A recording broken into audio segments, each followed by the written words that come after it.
This meeting of the Bellevue School District Board of Directors is now called to order. I thought I turned that off. Okay. I did turn it off. Anyway, we're going to start with roll call. Phil Block. Carolyn Watson.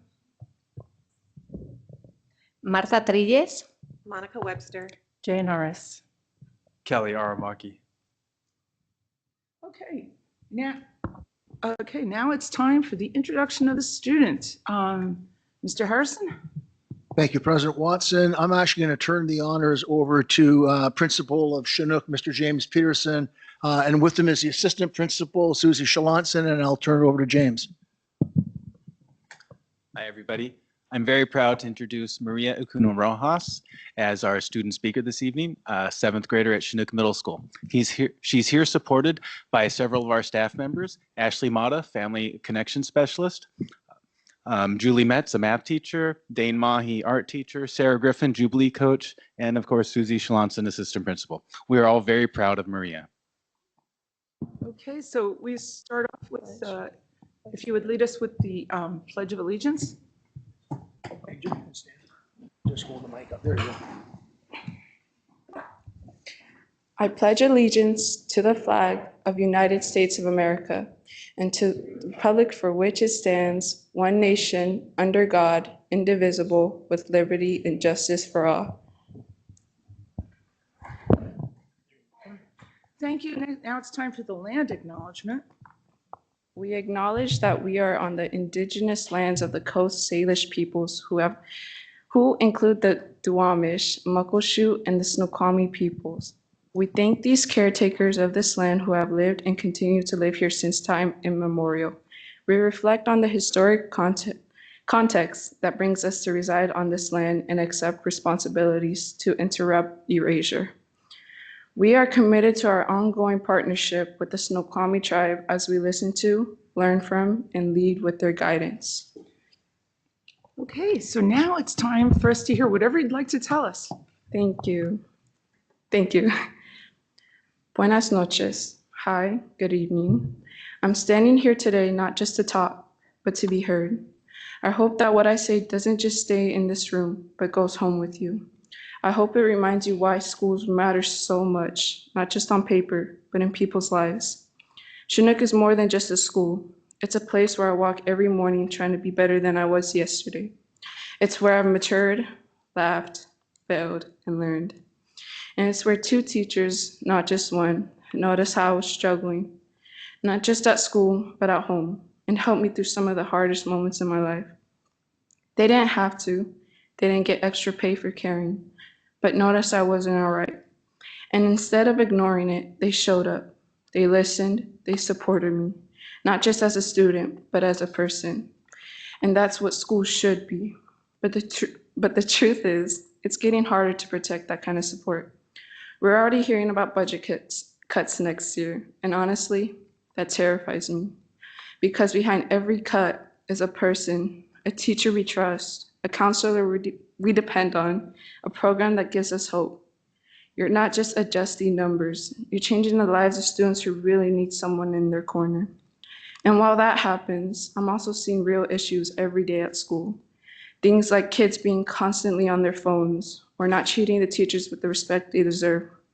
It's frustrating because I know most of us do care, but we also need guidance. We need consistency. We need expectations that are clear, fair, and strong enough to make a difference. Because when students aren't held accountable, or when the rules we have in place don't match the problems we as students are facing, it affects us all. The class gets off track, teachers get worn out, and the kids who want to learn are the ones who suffer in silence. We need more support, not less. We need stronger actions, not weaker ones. And we need to protect the relationships that keep students like me going. So I'm asking, please don't let what makes our school special disappear. Not now, not when so many of us are still growing and figuring out who we are. Thank you for listening. I hope this truly sticks with you. Gracias por escuchar. All right, thank you very much.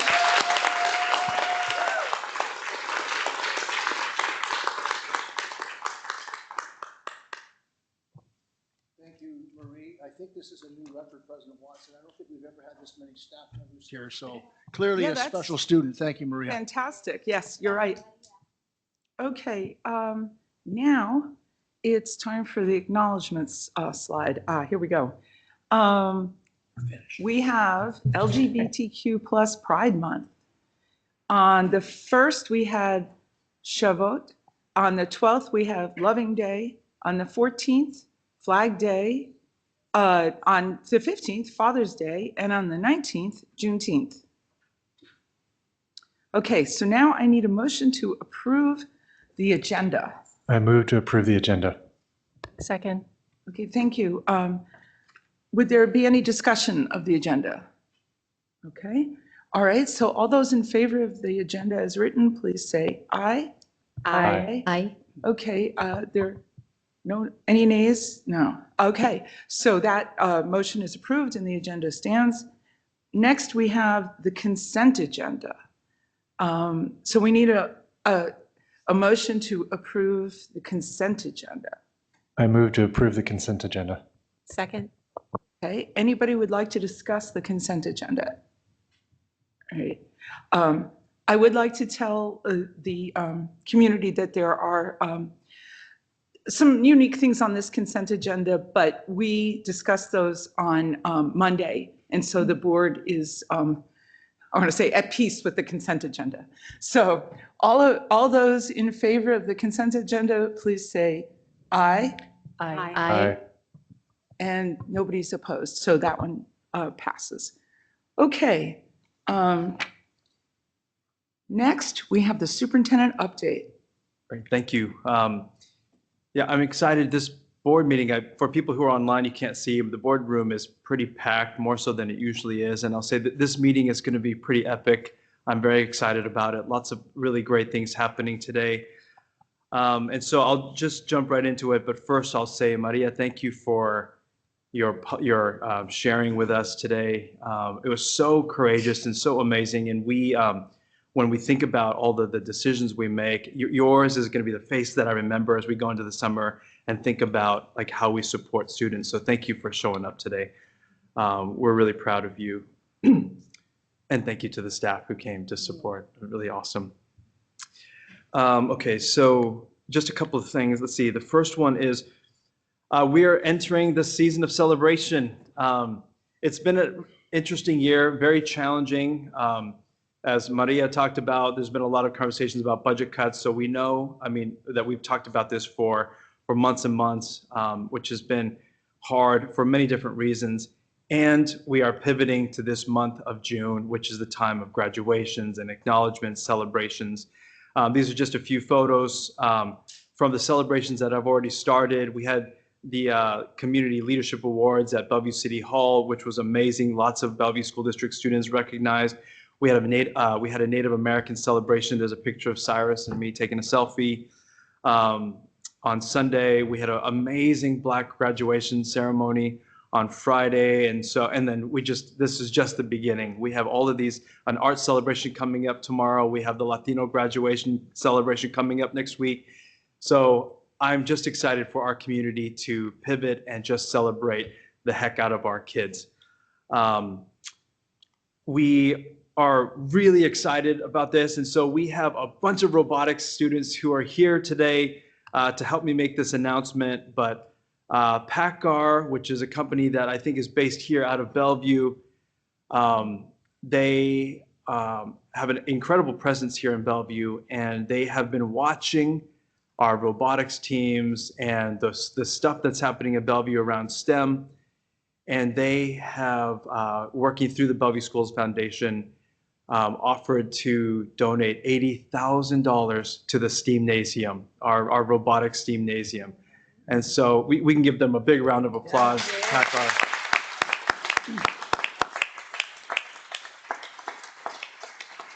And so I'd love to have all of the students here who are associated with robotics. I'd love to have you come up, and then if there's one of you who wants to talk about, I know you have something that you want to present to both the Bellevue Schools Foundation and PACCAR. We'd love to just have you talk about it, and then we will give it to them when we see them. So should we have the robotics folks just kind of come up here to the front, and then just share. We have a camera right there, so let me just, John, do you want to just turn on that mic, and then one of them can just hold it and share kind of what they have to present to PACCAR and to the Bellevue Schools Foundation.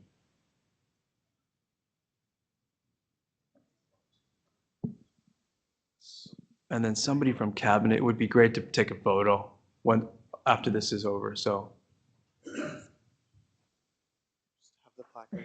Yeah, that'd be perfect.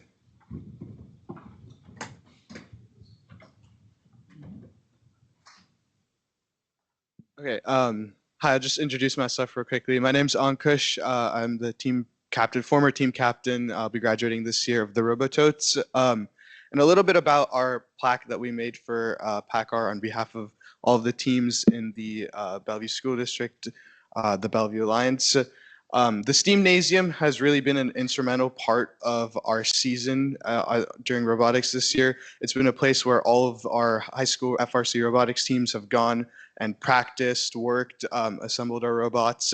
And it's really been a key place in our successes this season. And PACCAR and BSF have been a crucial part, especially supporting us with funding to help maintain and run the STEAMnasium. And so we made a plaque for them because we were really grateful. And $80,000 is a lot of money. And it'll support the STEAMnasium for further years and help continue and improve the successes of all of the robotics teams in Bellevue School District. This year, I believe it was 3 or 4 teams. Two teams from the Bellevue School District went. Still impressive, still impressive. Yes. Yeah. All right, so the school board, we have to take a picture. So could we, if the school board could just kind of fill in around them, let's take a photo. If the mentors want to come up, that would be great. Yes, thank you.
Yeah, I felt like I didn't need to be in the center of the photo because I didn't do much more than root for you guys. So somebody else should have been in the center. By the way, the kids actually made the plaques. Yeah. Yeah, amazing. Our robotics teams, I mean, we say this all the time, but they represent more than just STEM and robotics. I mean, the robotics program in Bellevue as part of FIRST Robotics is so much more. It's about teamwork and cooperation and about looking at data and marketing. And it's such an incredible thing. And we're very proud of all of our teams and their work. So congratulations, you guys really deserve this. And thank you to PACCAR and the Bellevue Schools Foundation for their support, for sure.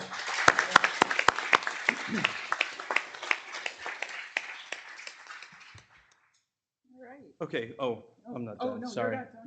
Yeah, well, that's just the beginning. Okay, so this is Eva Collins' last school board meeting. She is retiring from the Bellevue School District after 33 years. So we have Kleenex boxes kind of scattered around, but Eva, I'll just say this, when I started as a teacher in 1999, Eva was already, I think, an executive director of schools, and Eva was the one who did my observation to convert me to a continuing contract. And so she's been here for a long time, and she has been someone that I've looked up to my entire career. She has been a principal in Bellevue. She's been an executive director. She's been in charge of human resources. She's been in charge of finance. She's been the deputy superintendent for a long time, and she's been the interim superintendent. So she's been the superintendent of Bellevue multiple times. I mean, Bellevue has called on her to lead this organization multiple times. And when we knew that Bellevue was going to be looking for a new superintendent, she and I talked, and I said, this is your job. Like, you've got to finish your career as the superintendent.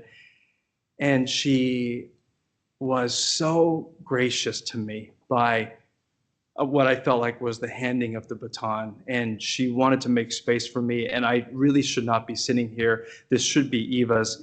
And so for her last board meeting, I've asked her to come up and give the superintendent comments. And so she's going to come up for her last board meeting and just kind of share her heart and just her story about being in Bellevue. Let's give her a big hand.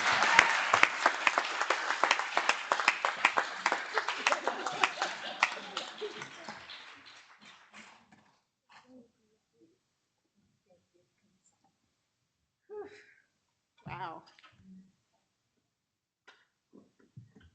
Thank you, Dr. Armaki. He told me yesterday, I want you to do the superintendent update, but I really want you to talk about your years in Bellevue. And I was like, oh, I don't know. I'm more nervous right now than I think I've been in a long time.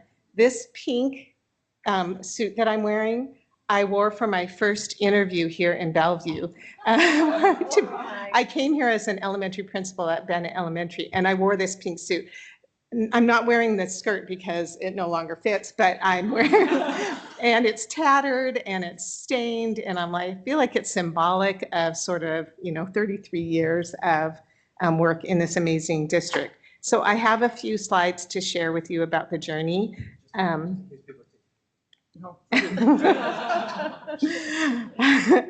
So let's see if this works.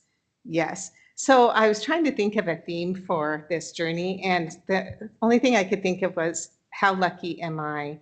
I mean, 33 years, it's been 40 years in education, and I have just been nothing but lucky and fortunate and privileged to work in a place with so many amazing people, from the board and the administrators and the staff and the educators and the families, everyone here. So I'm just filled with gratitude, which is what I want to share with you today.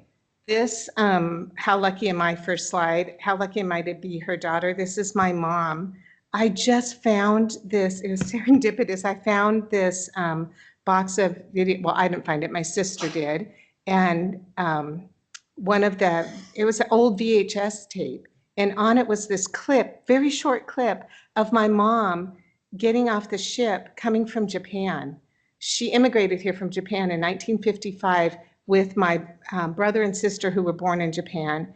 And there was a video clip of her getting off the ship. So I want to show it to you. See if this works. I do not know if it'll work. I think I have to do this. There it is. There's the ship. And there she is, carrying my brother, who was 1 year old at the time. My sister was 2. My mom had just had abdominal surgery before she got on the ship. She was on it for 3 weeks.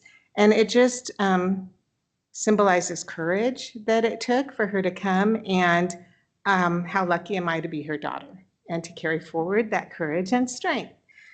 So I want to just share that beginning with you. And then this is my first class that I taught, kindergarten. I remember being interviewed. I student taught second grade, and I remember being interviewed for this job, and the principal saying, "Can you do kindergarten?" And I was like, "No, sure." Like, I don't know, how hard could that be?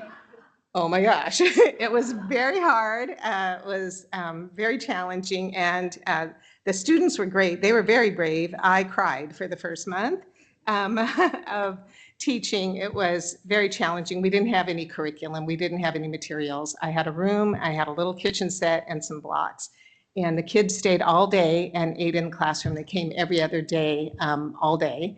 And they ate lunch in the classroom, and it was fabulous. And that was the start of my educational journey. And it just, at the time, I don't think I realized just how awesome the profession of education and of teaching is. And I today am in awe and grateful. How lucky am I to have started my journey here with educators. And then Thursday, we made history in Bellevue with a TA on our negotiations for a contract with the Bellevue Education Association. I mean, yeah, you can clap for that. That was so amazing. And I got to be a part of that. So how lucky am I? And Jill Rock came to my office and she said, oh, I'm heading over to Rob Halleck's classroom in Sammamish, and they're doing a simulation of negotiations. And I said, I want to come. So we went, and it was incredible. It was a Friday in May, end of May. These are 11th graders. It was a beautiful day like today, and they were 100% engaged. It was so good. I was at a table with, they were simulating a hospital negotiations and management and union, and it was unbelievable. But the teaching that went behind what I observed is just evidence of what's happening here in Bellevue, and makes me so grateful to be here. So, I mean, how lucky am I and how lucky are we to have educators like this? This is my classroom on the left, and those were some of my students in second grade. And we had one computer to share among 2 grade levels with about 3 or 4 teachers per grade level, and no one wanted it. So I was like, I'll keep it in my classroom. There was no internet. Yes, I am older than the internet. And there was this Mac computer and these floppy disks that you put in to do educational games. And to think about how far we've come with robotics now and the complex challenges that our students are solving and collaborating with technology, it's just incredible. And I feel so fortunate to have been able to watch this learning evolve over time. And then, of course, all of the people, the administrators and staff and board and families, the community partners, and of course, our students, the only reason we're here. And I just feel so fortunate. The woman in the top left corner is Dr. Jan Zuber, and she hired me. And they had 5 elementary principal openings, and that's the group that was hired that year. For Stevenson, Cherry Crest, I was at Bennett, West Breeden was at Chinook, and Wanda Johnson was at Sunset Cuesta del Sol. And then in the bottom right-hand corner is Dr. Mike Riley, who was here for 12 years and really brought us a lot of where we are today, opening the doors to advanced placement and telling us all kids can learn at high levels, and that was our imperative. Wow, how lucky am I to have worked in my final years with Dr. Armaki. I don't want to cry. I remember being in his classroom, and he was and is an outstanding educator, teacher, leader. He leads with heart. He calls us the beloved community, and that's what he's building, and that's what we're becoming. And I just feel so fortunate for someone to give up his superintendent time for me to come up here. That's how thoughtful he is. He lifts us all in the district every day. And the innovative things that he's doing, I feel fortunate for the district and for my grandkids and all of us to have worked with him and in my final years. This is my son, Brian, and these are his 2 sons, Coleman and Mason. 3 generations of Bennett Bulldogs. I started my career here in Bellevue at Bennett as the principal. My son was a student there, and now my 2 grandkids will go there. And talk about coming full circle. My son, Max Collins, who graduated from Interlake in 2017, just got accepted into the Master's in Teaching program at the University of Washington. So I'm hoping he'll come back and be, who knows, maybe a Bennett Bulldog. Finally, the the question that retirees get asked, so one day when you're a retiree, you'll get asked this question is like, what's next? This is what's next for me. I have, my husband and I have 6 kids, 7 grandkids, and 3 dogs among them. And so that's what's next for me. Just how lucky am I to be surrounded by all of that love. And then with gratitude, our Evergreen Transition Treasures. These are students in the Evergreen Transition Program, and they made these fused glass treasures. And so I leave you with a treasure from our students and just how grateful I am and how lucky I am to have been a part of a district with these amazing programs for kids. And so thank you from the bottom of my heart. How lucky I am to be with all of you. Thank you. Thank you. Wait, okay, before you get up, so we do have friends from the PTSA who are here, so maybe if the PTSA could come up and then they would just like to share a few words before we let you off the hot seat. All right, because I did this without crying, so.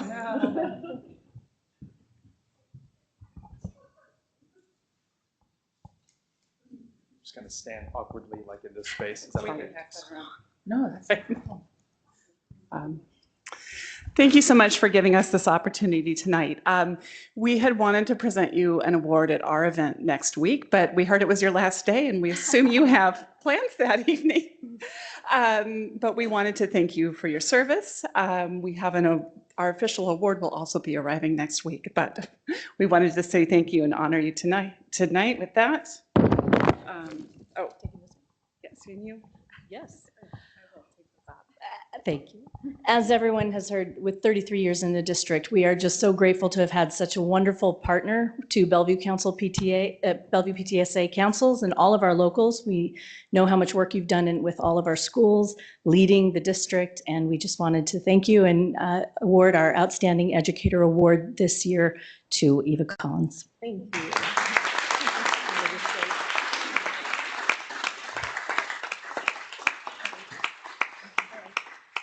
I don't usually get to say anything, but I can't really speak on behalf of the board, but I think they'll agree with me that I can speak on behalf of the board and the previous boards.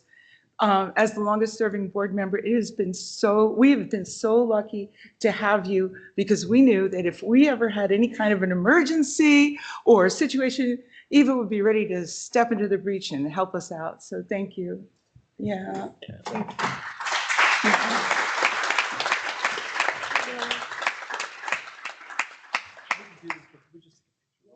Okay. With the board. And Eva, can you come up? We have to have a picture. I'm sorry, but one more. This is my last part, anyways. We love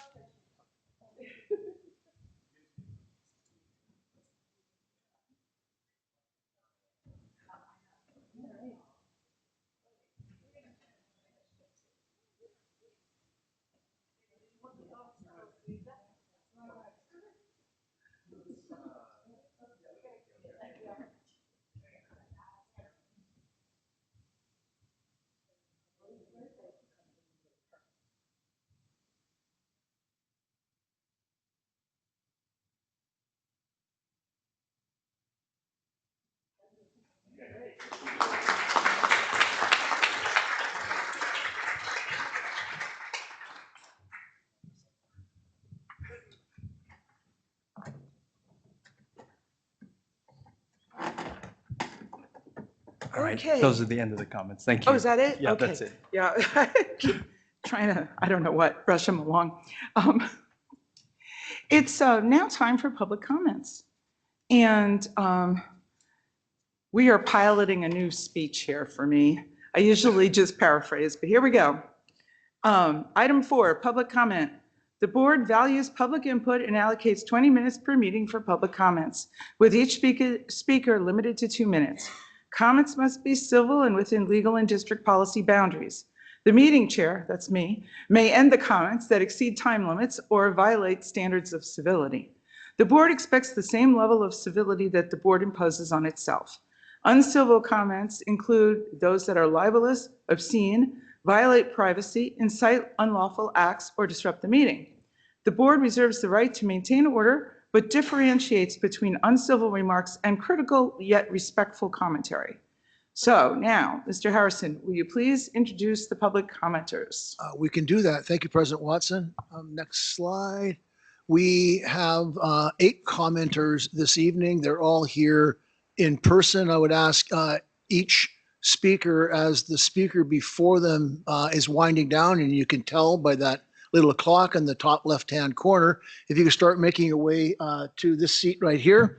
And first thing we'd like you to do is state your name for the record before you make your comment. So we're ready to roll with Brad.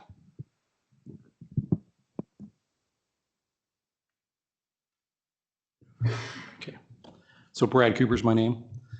Speaking on behalf of many concerned parents and students, I would like to plead for the district to not change the current high school grading scale to a 0 to 4 rubric proficiency score that translates to letter grades with pluses and minuses. If this proposal is enacted, in order to achieve a 4.0 GPA, a student will need to achieve something higher than a 90% in each of their classes, presumably 93% based on the information I have seen.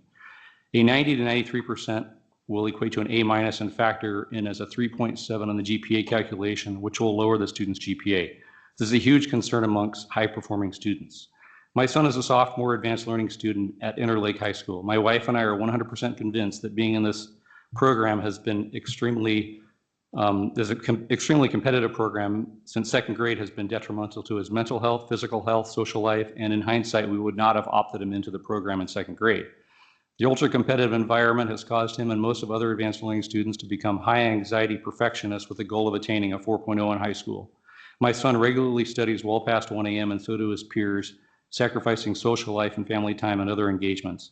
Childhood years are not supposed to be like this, and it is painful to witness what he is going through.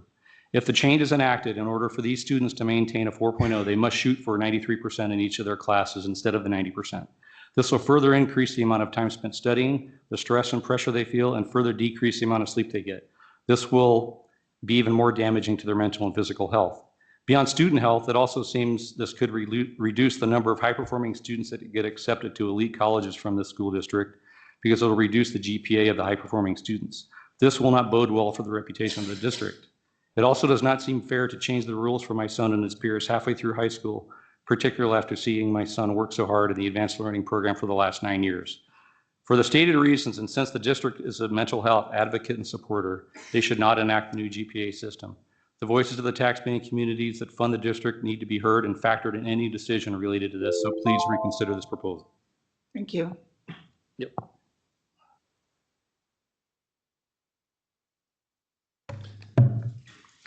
My name is Nate Block. Good afternoon, President Watson, Dr. Aramaki, and members of the board.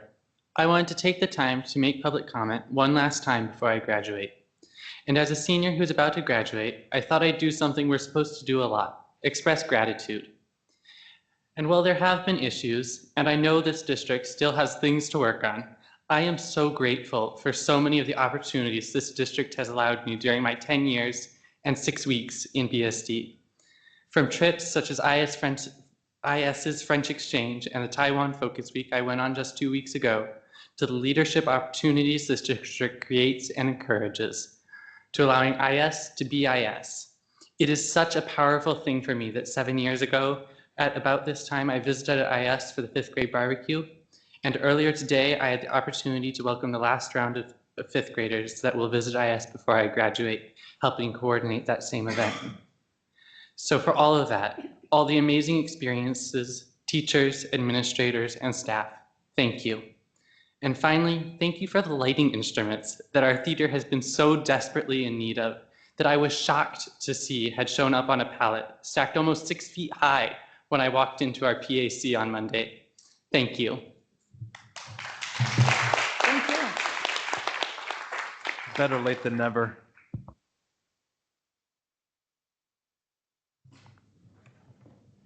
Hi, good evening, board directors, Dr. Aramaki, and community members. I'm Christy Swessinger, and I have 2 students in the district. I want to again recognize and thank Deputy Superintendent Eva Collins. After an incredible 33 years, her deep commitment to students, staff, and equity has left a lasting mark on all of our schools. As we brace for difficult budget reductions next year, I really urge all of us to keep our focus on what matters most, the well-being and foundational skills every student needs to thrive. Literacy is the gateway to all future learning. We have evidence-based curriculum in place now, and our mid-year assessments are showing growth, but we have so much work to do. And yet professional development around evidence-based literacy instruction remains optional. That's really not going to move the needle for our annual plan goal in literacy.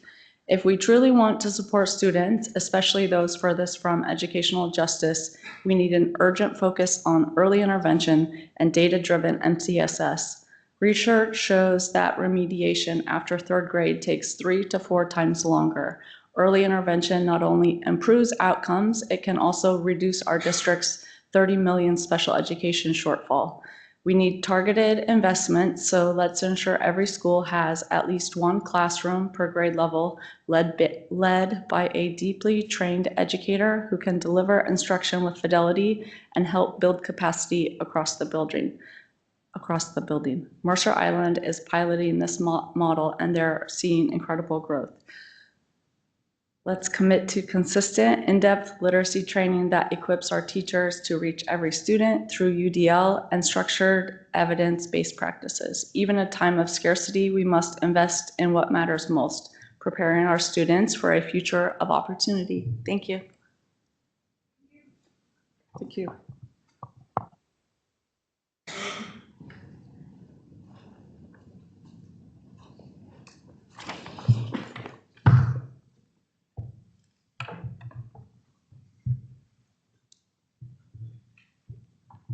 Hi, I'm Reagan Lorden, Vice President of the BEA. I'm here tonight speaking on behalf of the BEA Executive Board to share our stance on the grading policy with acknowledgement and appreciation for the email that Dr. Aramaki sent last night that aligns with our position.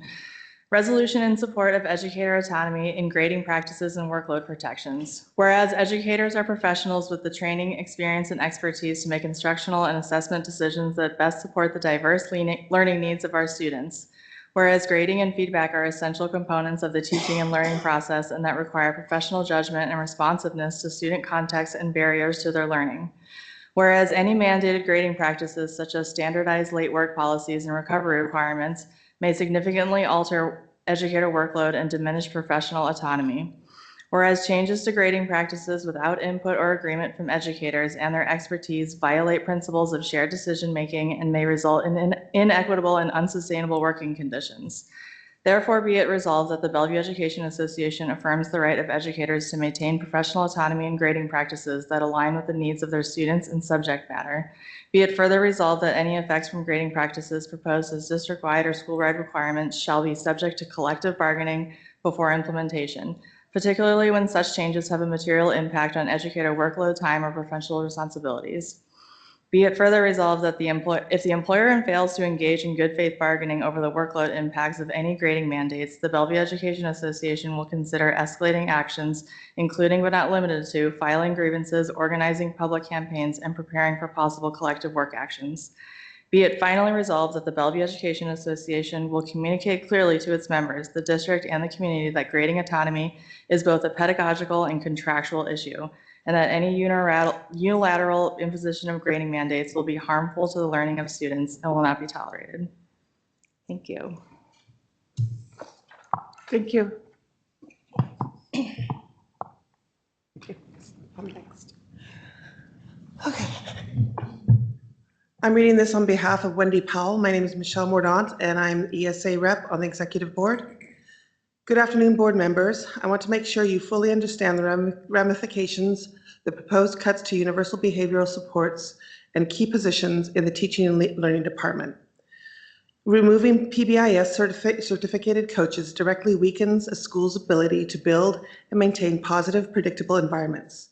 These coaches support the systems that reinforce positive behavior and help prevent more serious issues from developing. Without them, schools lose the consistency and expertise needed to create environments where students can thrive socially and academically.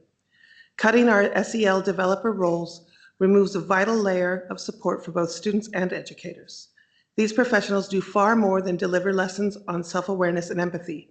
They help embed social-emotional learning into the daily classroom life and support school-wide systems that promote well-being, positive relationships, and a safe, inclusive climate for learning.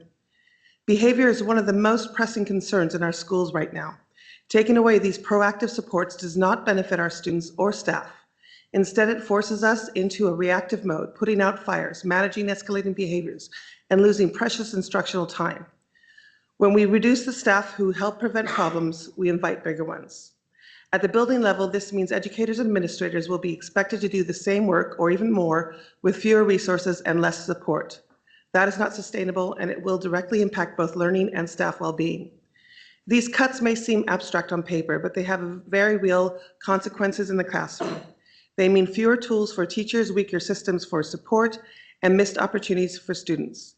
Please consider these roles on the roadmap to bring back as soon as resources allow to support both students and the educators. Thank you. Thank you.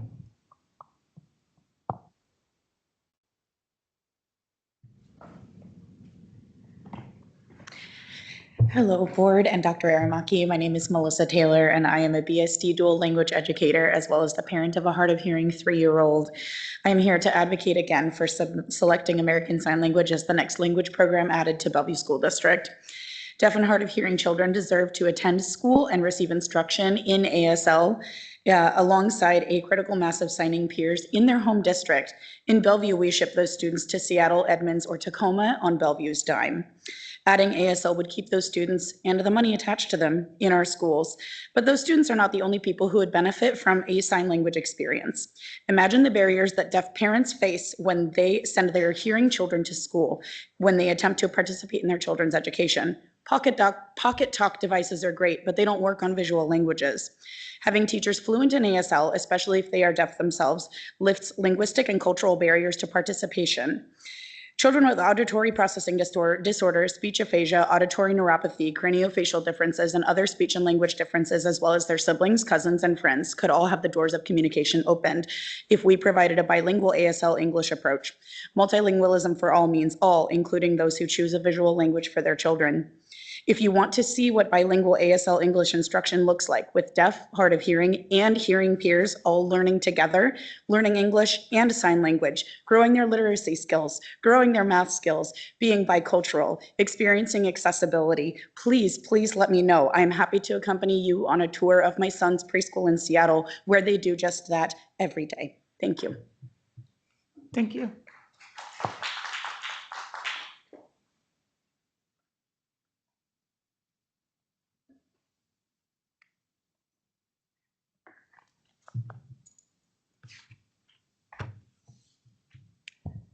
Good afternoon. My name is Annette Sternberg. I am a single mom, a tax-paying resident in Area 1.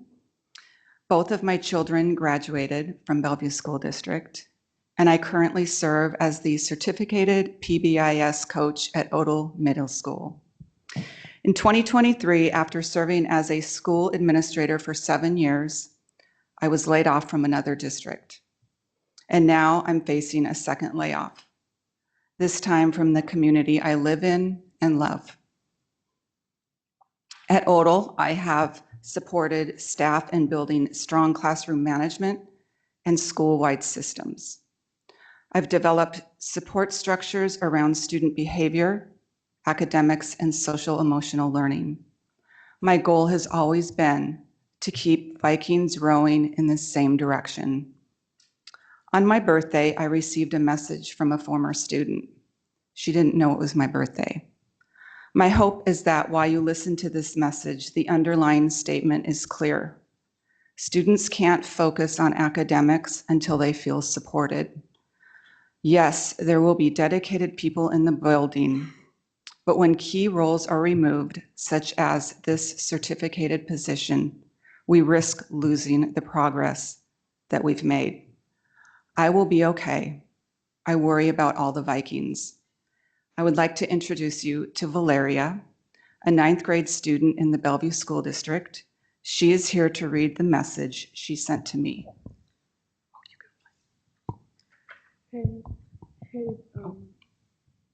Hey, Ms. Sternberg, this message might be strange for you. You probably don't even remember me, but it's Valeria Vasquez. I used to skip a lot and have bad attendance meetings with my parents last year with you being in the room.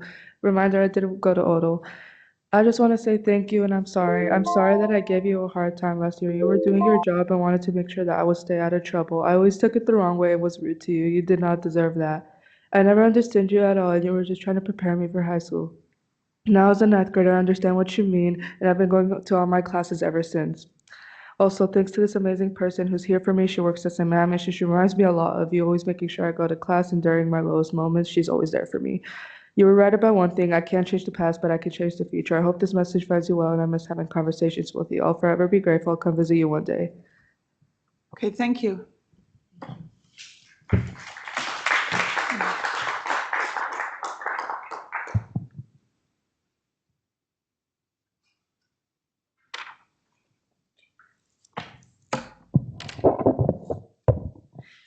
Hi, I'm Ching Fong, mother of two boys, a sixth grader at Tai and a fourth grader at Somerset Elementary. They both walk to Somerset to get to school, and then the older one then buses from there. I understand that the early start adjustment for Somerset Elementary is a part of the changes that we need to try in the best interest of the school district. My concern is that we were told no safety study nor study of traffic impacts in the neighborhood were done. These could have influenced decisions. Our neighborhood only has 3 roads in and out. They are already busy during the 7 to 8 a.m. with Newport High families and commuters rushing to school and work. Now BSD is adding Somerset Elementary into the mix at the same time, compounded with Tai families as well. There will be added construction and traffic in our neighborhood once BSD's sale of Westwood for development.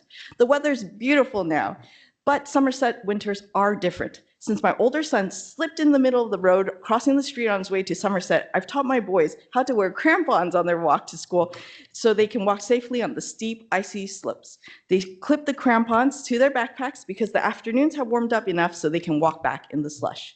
The December sunrise comes up at 7:55 a.m., meaning there's no time for the roads to warm up and defrost for the 8 a.m. start, and visibility is lower. Children will be walking to school before the sunlight on the dawn on sections that can be windy, foggy, without sidewalks nor streetlights.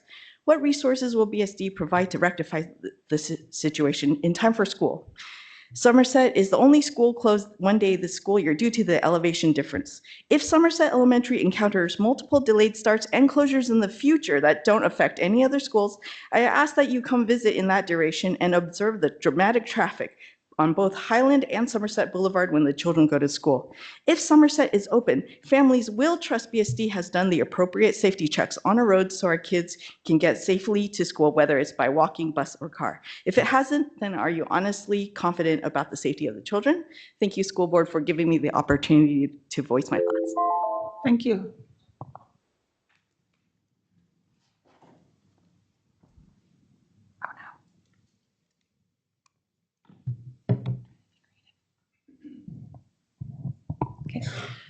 My name is Abigail Horsfall. I want to speak about the growing strain in our teaching and learning department. With the loss of many staff, our remaining TNL educators are being stretched beyond a sustainable limit. Developers are experiencing a significant increase in responsibilities. In addition to their existing district-wide roles such as curriculum development, resource management, and assessment alignment, many are now being tasked with expanded duties like increased school-based support, managing additional academic domains, and overseeing more course pathways. While supporting educators directly is valuable, the growing scope of expectations without corresponding support compromises their ability to maintain the high standard of excellence outlined in our strategic plan. This strain raises serious concerns about sustainability and the district's commitment to its stated priorities. Additionally, ITCLs are picking up increasing responsibilities due to the reduction of assistant principals, PBIS coaches, MHAT counselors, and many other building-based roles, taking them away from the work of supporting high-quality instruction and learning with our educators. At the same time, the strategic plan is pushing forward an overwhelming number of initiatives. On paper, they're making it look like a reduction from 20 things to 3, but in practice, it's the same 20 things rewritten to look like 3. From instructional shifts to equity goals to program rollouts, the pace and volume of change are not aligned with our current staffing reality. We cannot keep asking people to do more with less and expect the system to function. We're not saying the work isn't important. We know how deeply our strategic plan reflects our shared values and aspirations. But right now, something has to give. We're asking the board and district leaders to take an honest, thoughtful look at the strategic plan and start making real decisions about what needs to be paused or removed. We simply don't have the capacity to do it all, and continuing to stretch our people this thin isn't sustainable. Until we rebuild the staffing and systems needed to support innovation, we need to focus on protecting and prioritizing the core work that directly serves our students every day. Thank you.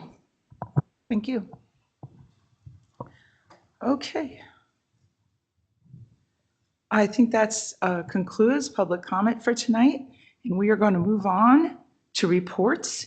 And we have one report tonight, the annual report on, it means it's an annual report, meaning that it relates to the annual plan on grading practices, because we haven't had an annual report on grading, I don't think, for the last couple of years.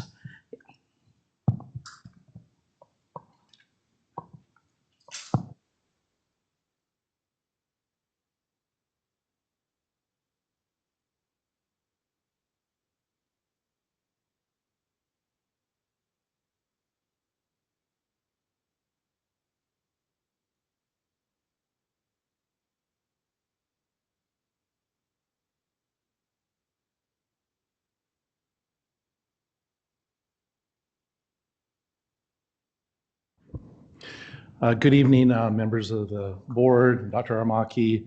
We're honored to present a report on grading practices tonight to talk about our work this year, give a little bit of a preview for the future, and basically give an update of where we are and where we hope to go moving forward.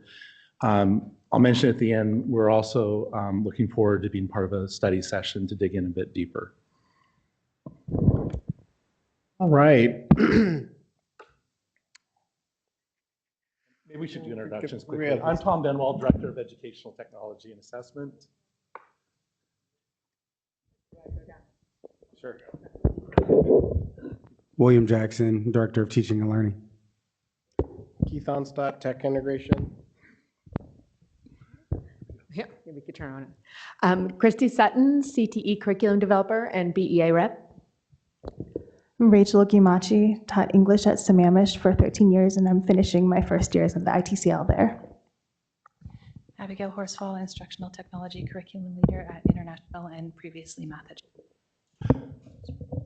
Eric Sieberson, Social Studies Curriculum Developer, former ITCL at Odell as well. All right. Engaging with this work, we've conducted numerous listening and focus sessions, collecting themes. And these are themes that have come up in surveys from past years and continue to resonate.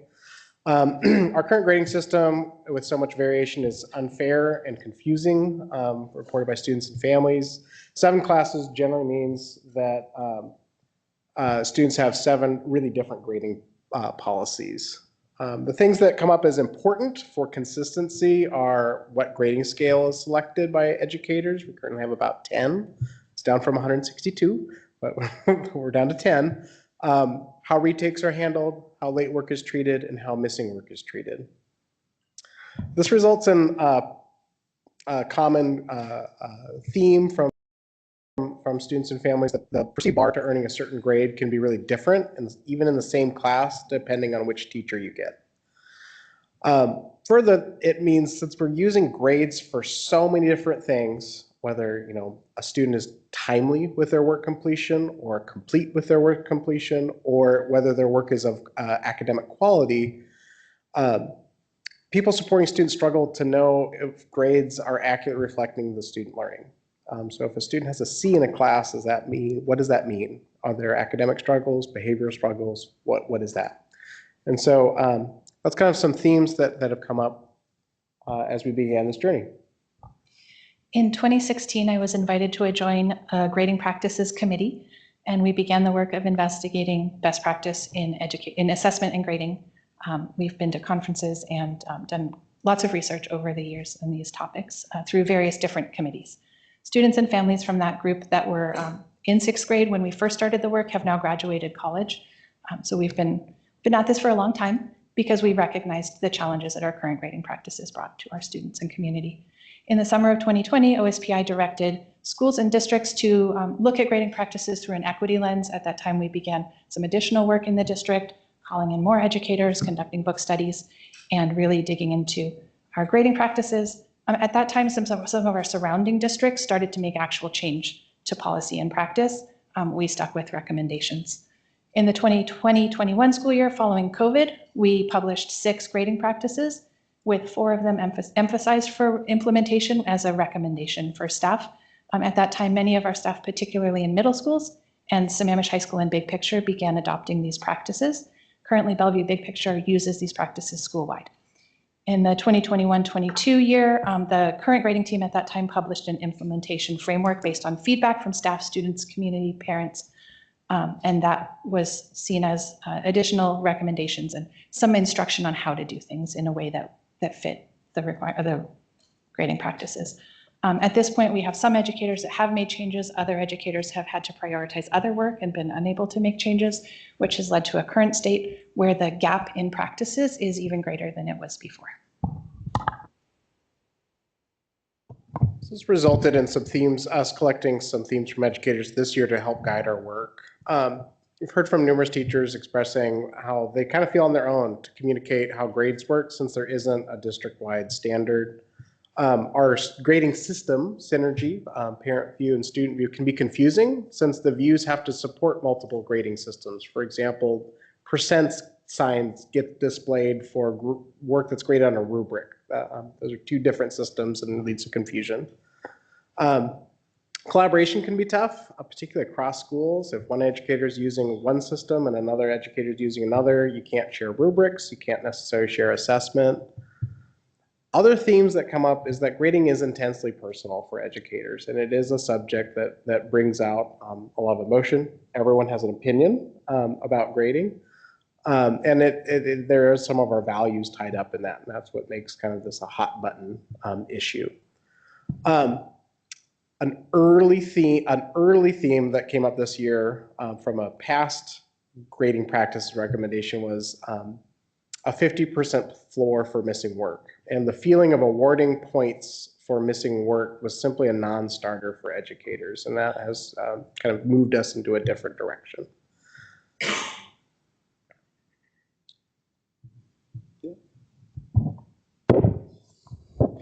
So at the heart of this, much of this is equitable grading. Students most marginalized in schools perform best when they have consistent and predictable schedules, grading systems, and truly it's an equity imperative.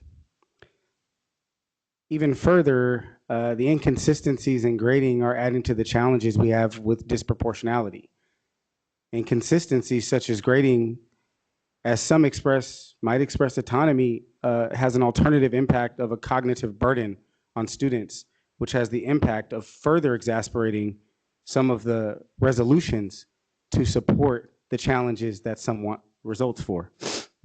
Finally, this can be a possible tier 1 strategy to help our schools with the challenges that they have expressed that they need with student behavioral support. I wanted to share an example from a student focus group that we did at Sammamish High School. It was a leadership class, like diverse mix of about 25 kids, and we were asking them to share their opinions on the grading practices, either in discussion or by writing on a Post-it. It ended up being the same 5 or so kids who carried the discussion, and we were grateful for their participation. And the teacher shared with us later that they were very high achieving students, and they made it clear that they were opposed to the grading scale that we were proposing. But when we were reading through the Post-its after the session, a more nuanced picture started to emerge. And a lot of the Post-its said things like, this grading scale would really help me. And we're so grateful that we were able to hear their quieter experience as well. We want to make sure we're hearing not just the loudest voices, but also the ones who are anxious to speak up, or who speak a different language, or busy working to feed their families. We want to center their voices because in reality, the grading decisions that we make have the highest stakes for them. So we're really thinking about what would we see if we made this shift in the next few years. So one of the themes that has come up most consistently in all of this work is that students speak to the need or the desire to have clarity and consistency. So as we go through this and we talk about these practices, this is what we think about is how do we provide this clarity and consistency. So in the next few years, following this path, we could expect to see that. We could expect to see more fairness. We hear often from students that they want to get one teacher and not another in the same course because they know that the grading expectations are going to be so different. And we want to be able to provide fairness for that.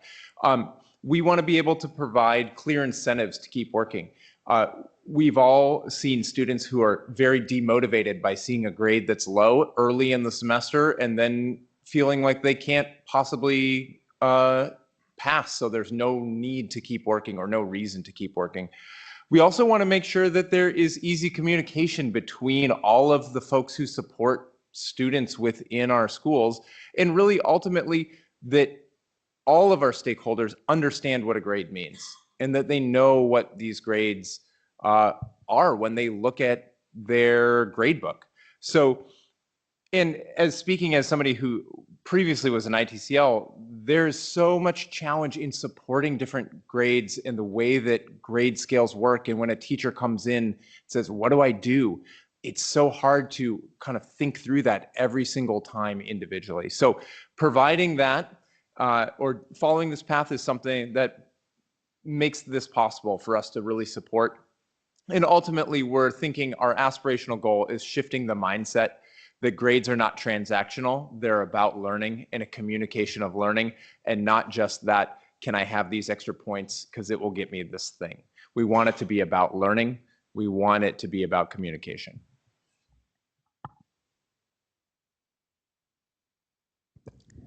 Well, this is Christy. Yeah. Hi. So I just wanted to speak to some of the work that's happened this year. It's been a really busy and productive year for examining the grading practices. First and foremost, we consolidated from the 6 practices, which felt like they were, some were more specific and some were more general. And so they were consolidated down into 4 based on feedback from different groups. There was an intentional effort to communicate with different stakeholder groups and get feedback and think about how that would influence what the practices ended up being and when they would be implemented. And I think one of the things that really surfaced there is just a deep need for intentional professional development to support our professional teachers who are working so hard to do everything, and now they're being asked to do even more next year. And so we want to make sure that they have what they need to be able to reduce any negative potential impacts that are perceived. So that came out. And then intentionally talking to focus groups of students, where we did try to center voices of students who were furthest from educational justice, as well as some of the other groups that we sometimes don't hear from. Different staff members were invited to focus groups as well. And all of that informed not just the text of the practices, but also the frequently asked questions as a huge component of what I think is probably the most important outcome, was the development of a handbook to help everyone be kind of on the same page of understanding. And that is a living document. As more questions come up, it will grow to reflect what is needed. That's where we are. Right. And so in the handbook that's linked in the report, you may wondering where did the 2 missing practices go? There used to be a standalone practice for late work and for retakes and redos. Those are really just different ways of saying practice 2 and practice 3. And so it's easier to think about 3 things than it is 6. And so that's where the consolidation happened. On the last practice, practice 4, in the board report, we'll look at the language on that one.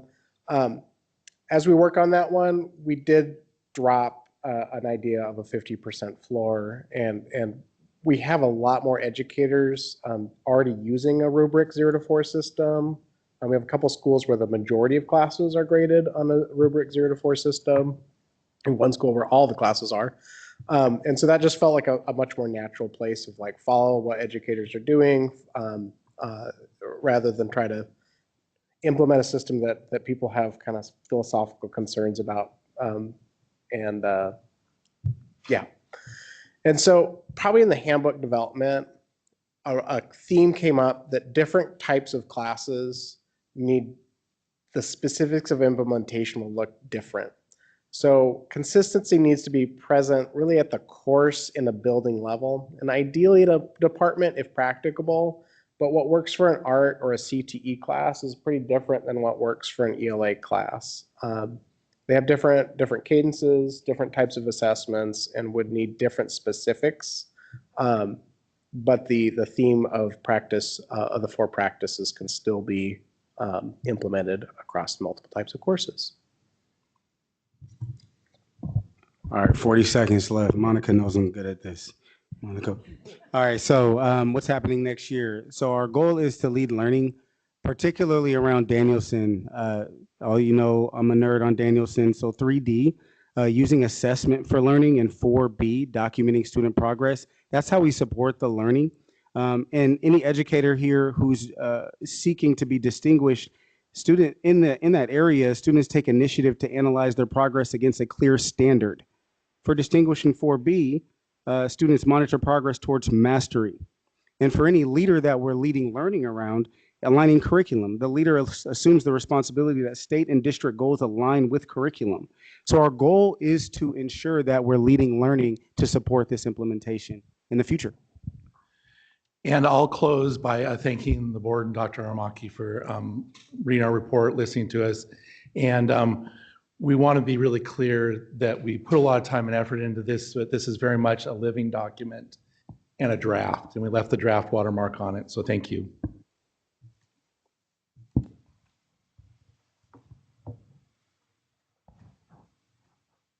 Is that it? Okay, great. Okay, so just before I turn it over to the board for, okay, thanks. Before I turn it over to the board for comments, I'll just close by just, this is kind of just the summary, especially for our public commenter who talked about the grading scale.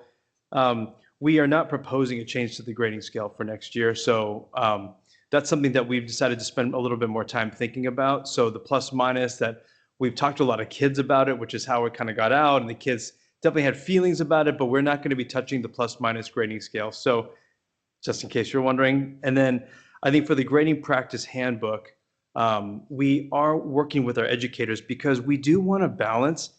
We do value teacher autonomy for sure. And there is a value of consistency. And the main thing is, if a child is in a school and they could have 2 different teachers and the teachers grade differently, that creates a lot of stress for kids. And so it's not that we don't value autonomy or we don't value consistency, but as a school district, we have to uphold the values of both. And so that means that you might have to have a little bit less autonomy so that there could be a little bit more consistency. And sometimes there has to be a little bit less consistency to value autonomy. Both of them are important for different reasons, and we have to balance both. And so what we're proposing, and we'll be talking about more in our study session afterwards, is we're putting out this handbook that is 10 years in the making, with grading practices that are grounded in research and practice, and put together by a group of people that are some teachers, some administrators, with a lot of feedback from kids and from staff and families. And these practices are going to guide the professional learning that we do this coming year. And so we want the district to know we have these best practices that we're aiming for. We want teachers to be trying them out, implementing them, and working towards them, and then we're going to provide support for them this coming year. So, and then in this next year, my commitment to the board is that we will look at these practices, gather feedback. Director Trias talked about, like, what do special education teachers think about this, or multilingual language teachers think about this, or English teachers versus our CTE. So we want to collect by group and then be able to share that with the board. And then next year, the board will look at some of that feedback and then make decisions about any updates that they want to make to the grading policy. So today we talked about potentially having the board do a first reading of a grading policy change, but we decided we're going to collect feedback from staff next year as they're implementing practices in the grading handbook, and then we will take that into consideration as they look at the policy next year. Okay, with that, I'll turn it over to you, President Watson. Yeah. Okay. So it's time for board discussion, comments, things like that. Who would like to go first? Okay, Director Trias? Yes, I can go first. Thank you very much for your time. Grading practice is a complex topic. Thanks for constantly working on it since 2017. I want to honor Bellevue School District commitment trying to bring fairness, equity, consistency, and clarity into our grading practice. Grading should be motivational for kids to do better. I appreciate your focus on student growth and evidence of learning. Thanks for acknowledging the fact that the students learn in diverse ways and for adding guidance for grading, English language learning, and also students with IAP. To change grading practice will require a lot of effort for teachers. I appreciate that next school year there is no plan to make any change, only encouragement for experimentation. Please continue collecting feedback and updating the handbook. Teachers will appreciate to have a process in place to request information about grading and show new ideas. Changing grading practice is challenging. I am worried about how to ensure consistency among teachers. Are all the teachers going to embrace honest grading? Professional development will be critical. We need to have a robust plan. Students and family will need also to be informed and understand the new practice. I suggest to create also another handbook for families and students. We need, reading the report, there are a lot of nuances. So we need to be crystal clear that everyone understands the new practices. I think we need also more information about the implementation and the transition plan. And I would also appreciate the fact that you are taking more time to explore the grading practice number 4, the mathematical grade scale. So thank you for that. Okay, who's next?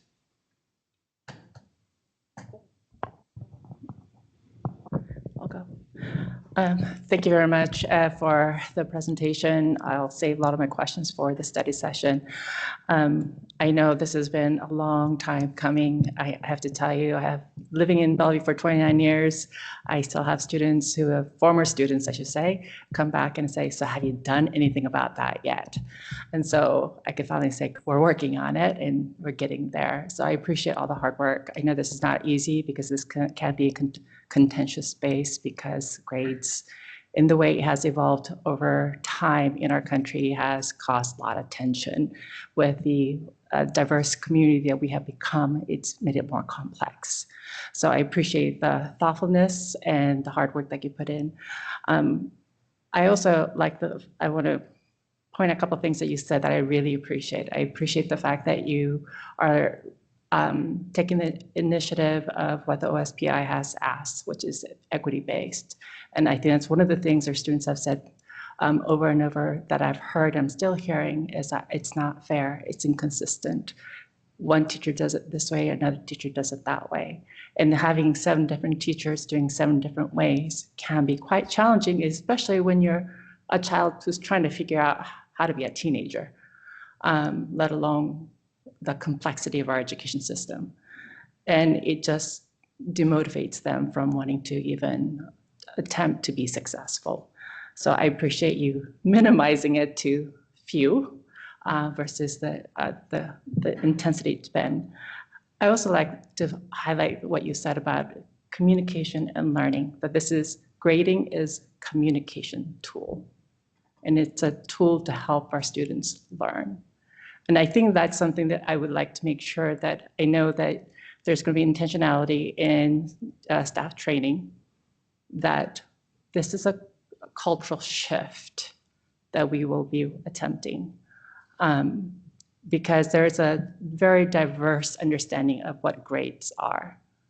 And if we really want to use grades as a learning tool, then we need to make sure that we're all on board and understand this is a communication tool, not to marginalize a person saying that they're better or worse than others. And I think it's important that we also communicate that with our parents as well. I think given the diverse community that we make up, I got 22 seconds, that we need to take the time to do the outreach with every community at every building to let them know this is a shift that we're making, and they need to know that why's behind this.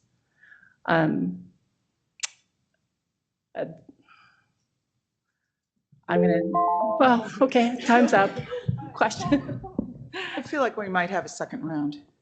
We'll see. All right, who's next? Yeah.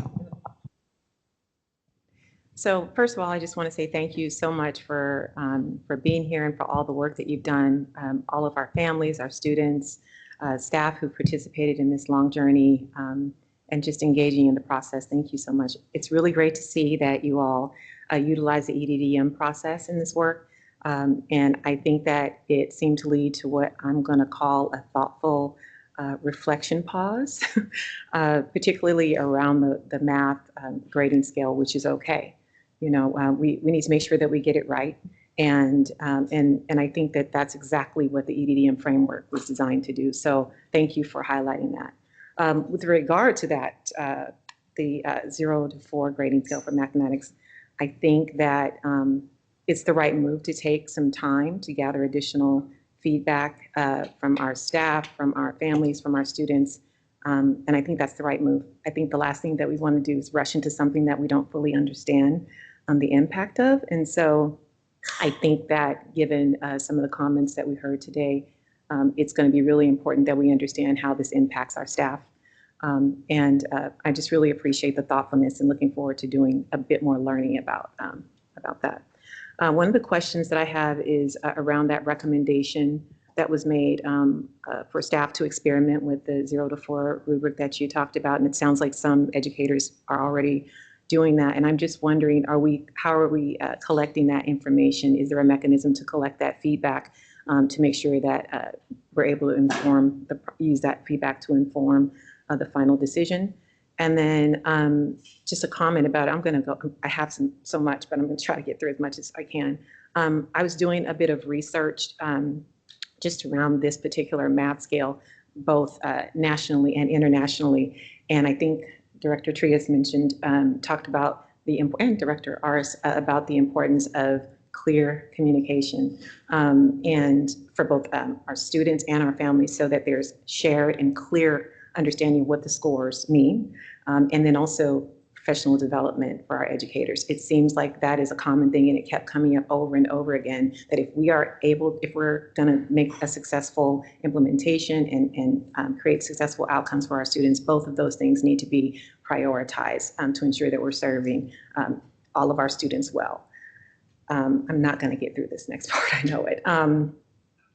I also think that it's equally important that students have an opportunity to demonstrate their learning through multiple pathways, as you all mentioned, because no two students are the same. So naturally, they may have a different way of showing their proficiency and mastery. And so I think the idea of offering those multiple pathways to show that they understand the content, but may have a unique way of doing it is really important. But again, the PD is going to be key, right? So that our educators understand what that looks like, what to look for, and recognizing those visible pathways to mastery. So if we have another round, I've got more, but I can defer to the study sessions. I'm thinking we might use our director discussion. All right, so we stay on track. Who am I missing? Director Block. First off, thank you. I mean, you guys could be up here wearing armor right now because you're working on the subject that no one is going to like the outcome. I mean, you're right at everybody's emotional touch point for trying to figure out how to work through this. You know, teachers have very personal ownership of this. Students all want to get great grades. Parents want to make sure that their kids are not being overly stressed, but are achieving. At the end of the day, I want to make sure that we have a grading system that demonstrates that the students are learning, that inspires them to learn. I also want to make sure that our classrooms can leave the space so that they can stretch. I honestly don't think it's good to have a whole bunch of kids getting 100%. That doesn't mean that they all should be getting A's. I want to be stretching the assessments and activities so that the students are stretching themselves in a meaningful way, and you understand that.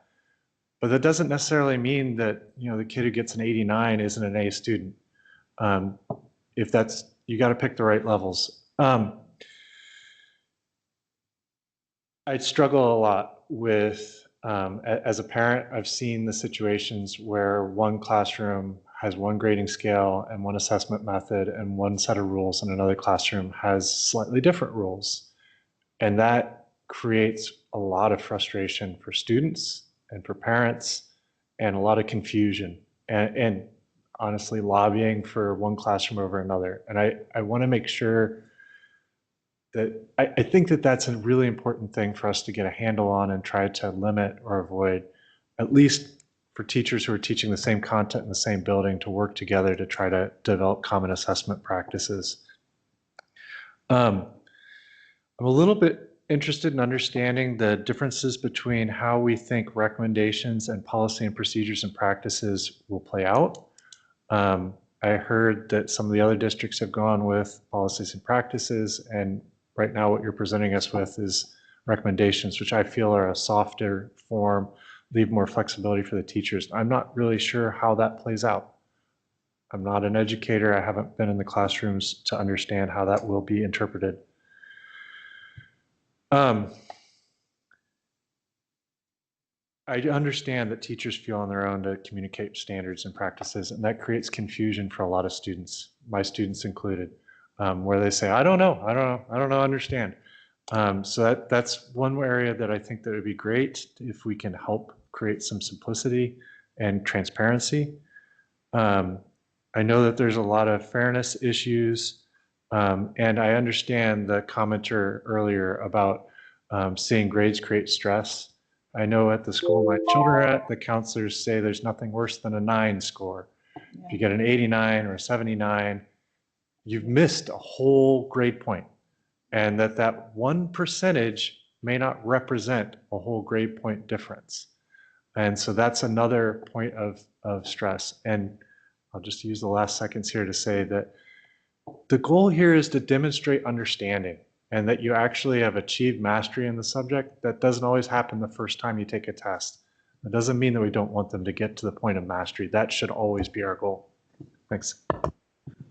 Okay, so this whole discussion is making me anxious. I'm feeling a lot of fear. I want to tell you that I agree with your underlying philosophy of really multiple chances. It's it's out of battery. All right, giving them multiple chances. Oh, now it's okay. To demonstrate their learning. I agree with that. But I can also see all the work you've put in, and I really want us to acknowledge the years of work and all the different people who have worked on this. But I think I see you had focus groups with students and things, but I think we need to be more not careful, but I'd like to see it spelled out more. The different groups and what their interests and concerns are and how we can come together and negotiate those and find something that's going to work for everybody, and not just say, well, we're not really worried about this group or that group, or we are worried about. So, okay, so what I'm hearing here is teachers have concerns because I've seen this in action someplace else, and it works better with much smaller class sizes. So it's unfortunate that all this years of work came to a head at a moment when we're talking about larger class sizes, and that's the fear because of the multiple opportunities. And I think there's ways to narrow that down, but we've got to give people support in how to do that. And I see that you do have some ideas, but they've got to be able to see that they're not spending the entire weekend grading papers, okay? So that's one thing. And then I think, the advanced learning students are the kids who are, concerned about their GPAs. They are up till 1 a.m. I can attest to that from what I saw at Interlake.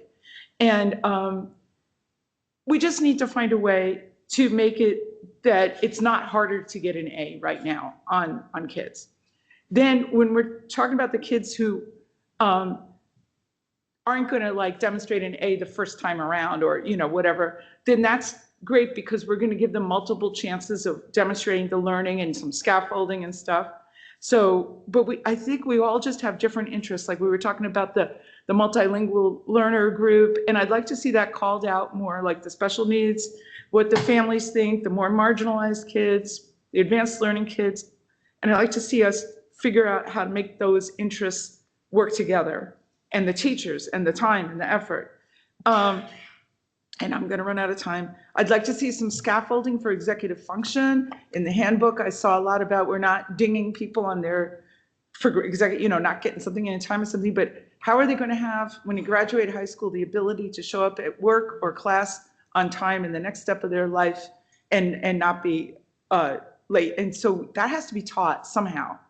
And then I really feel like the devil is in the details here. So many people interpreting the handbook in different ways. So we need to see some specifics for different classes like the CTE and the art and so forth.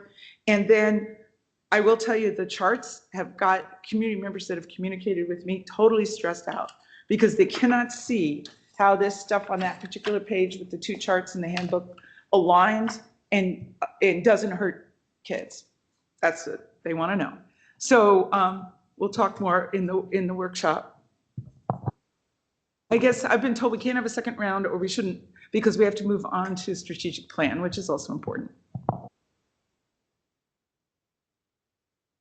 So thank you, and I guess we'll have the strategic plan people. Thank you.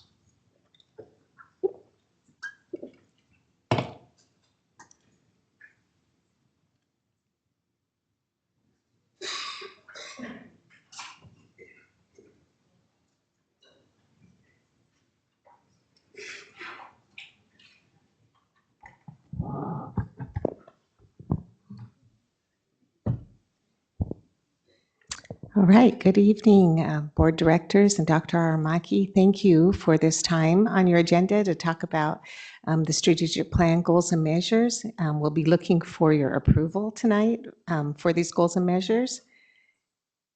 Go ahead to the next slide, please.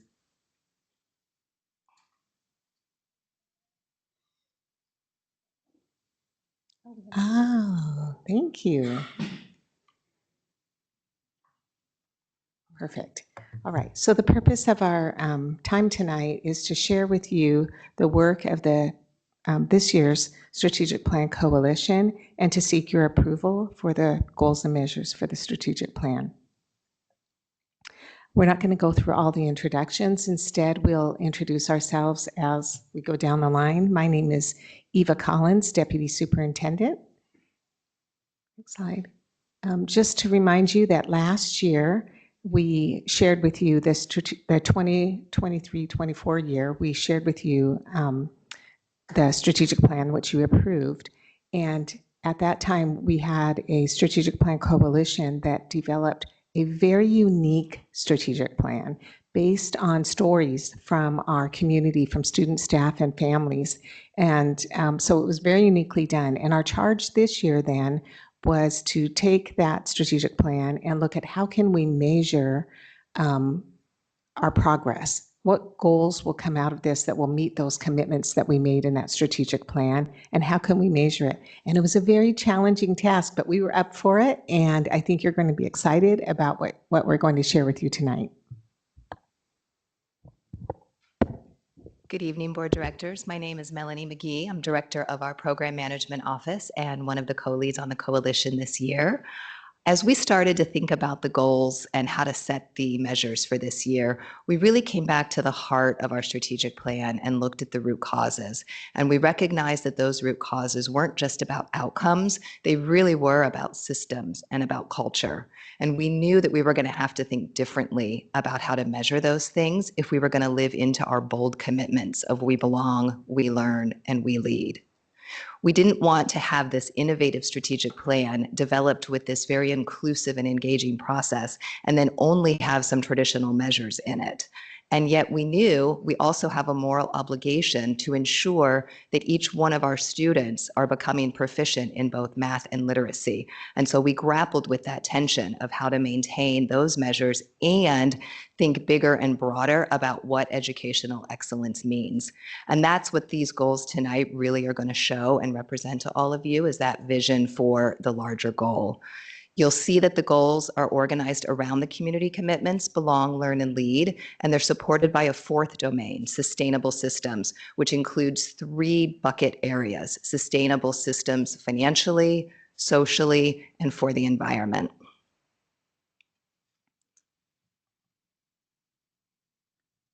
Each one of the goals that you'll see also includes a blend of measures, because we know that no single number can tell the full story. Quantitative data is important because it helps us see the patterns and track system-wide progress, but it doesn't tell us how people are experiencing our schools or why outcomes look the way they do. That's where qualitative and experiential data comes in. Qualitative data helps us understand themes and perceptions, what people are seeing, feeling, and saying, and experiential data is more personal. It helps capture the real-time experience that someone might be having in the moment. All 3 types of these data are important for really understanding how we're moving the system and for whom. This is a reminder of our strategic plan community commitments, and they're really the foundation for the goals and the measures. But before I turn it over to invite the team to walk through some of these, I just want to say thank you for your feedback that you provided earlier this week and in previous study sessions that we've had with all of you. And I want to point out a couple of key changes that you'll see tonight in the Word document that's posted to Board Docs, as well as in these slides. First, you'll notice that we've added stretch goals. And that was something that we as a coalition had talked about as well. The first one is around chronic absenteeism. We kept the goal in there as it was written and then added an additional sentence about a stretch goal. And that stretch goal is aligned to the Washington state recommended chronic absenteeism goal to reduce chronic absenteeism by 50%. So we included that as well. The second area that we made a change was a stretch goal for our math and literacy proficiency. So originally we kept in the increase by 15 percentage points. That number was based on looking at our subgroup data and trying to get every group to at least 50% proficiency. However, that still feels insufficient, and we can and we want to aim higher. So we included a stretch goal there as well to increase by 25 percentage points. And with that, I want to turn it over to our amazing coalition members to start walking you through some of the different goals and their experiences with the coalition. Hello. Hello, everyone. My name is Lilu Lambros, and I'm a current junior at Bellevue High School. Today, I will be discussing one of our goals regarding the importance of belonging in our school district. For instance, in 2030, we want to increase the percentage of students, staff, and families who report that Bellevue is living into its value of a beloved community, where members of our diverse community care for one another, feel a strong sense of belonging, and experience safety, dignity, and freedom from discrimination or hate. While there are many ways that belonging is present in our community, one specific example was at Bellevue High School's Multicultural Night that was hosted earlier this year. This gave students from all backgrounds the ability to come together and celebrate their identity, build understanding, and feel a strong sense of belonging. Having these goals and measurements is essential because belonging directly affects how we learn, lead, and grow for students, faculty, and families. By creating programs, policies, and initiatives through an equity lens, we can strengthen our community as a whole. Next, we will go to Phoebe, who will talk more about learning in our school district. Hi everyone, my name is Phoebe and I'm a sophomore at Interlake High School, and I wanted to talk about the second We Learn goal. I think this is really important to me and a lot of other students in the Bellevue School District, and that's making sure that our learning is engaging and also connected to the real world. And so by 2030, we hope to strengthen student engagement and the learning experiences by implementing high quality and culturally responsive learning. And kind of what this means is that each student feels heard, seen, and also challenged in ways that matters to them.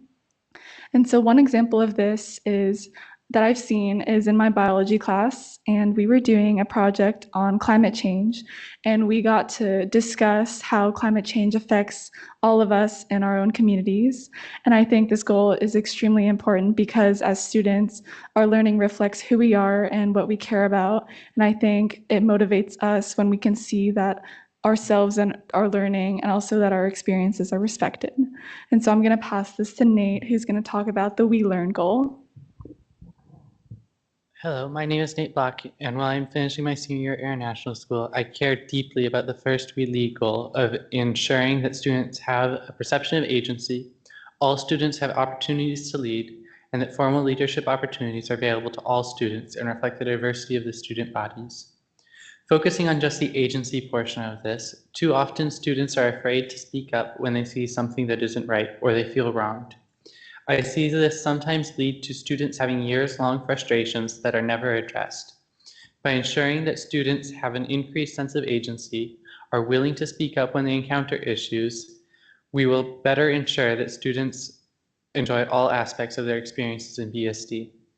In pursuit of this goal, the experiential measures of focus groups and empathy interviews will be pivotal in fully understanding the barriers to student agency and how those can be best addressed to ensure that all students enjoy the thorough benefits of being a student in BSD and feel they are able to speak up, whether it's a frustration with a specific teacher or a specific grading practice or something else. I'll now pass this to Rithik to discuss the second We Lead goal. Hi, I'm Rithik, a sophomore at Interlake High School, and the goal I want to share is the second We Lead goal, and that by 2030 we want our students to be future ready. I think that it's important because a key part of how education shapes leadership is by helping students explore college and career paths and find success in whatever expertise they choose. At Interlake, and especially in the AL program, I've seen a number of my peers feel overwhelmed by the number of possible options after high school. There's a pressure to pick the right path early, and that can make students feel stuck or anxious. Having clear guidance and opportunities to explore their interests through real-world experiences like internships, service projects, and other leadership roles can really help students build confidence and direction. And I've seen this go through student-led clubs where people take initiative for something that they really truly care about. And whether that's mental awareness, climate action, or helping others in the community, it's crucial to show students that their voice matters and that they can create change even before they graduate. And oftentimes a good teacher can really help achieve this. So discourse is a big part of being future ready, and learning how to communicate across differences, collaborate respectfully, and listen with empathy is what makes leadership sustainable and inclusive. And I believe that's key to true leadership. The success of this goal ensures that when students graduate, they're not just academically ready, but they're prepared to lead, to problem solve, and to contribute meaningfully in any setting that they step into.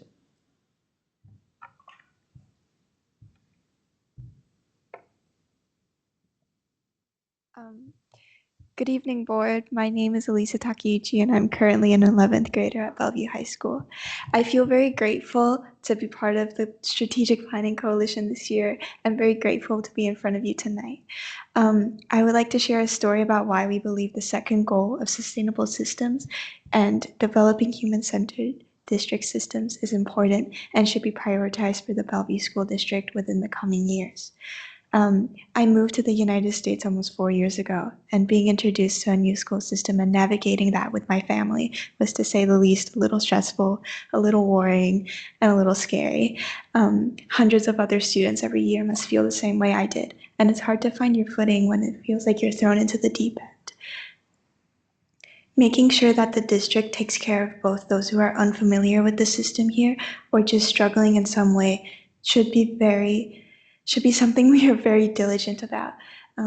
Parents and families should know from their first impressions that sending their children to school here is a good decision, and that the district staff and community will work hard to protect, nurture, and educate their children so that they'll grow up and have the same opportunities here as their peers and never feel scared, confused, or left out. Hi, Freedom Johnson. I'm an engagement specialist for BIPOC educators, and I'm going to talk about goal 3, which is staff well-being and engagement. But before I get into that, I just want to say how exciting it's been to work with this group of students and some others that have been on this committee.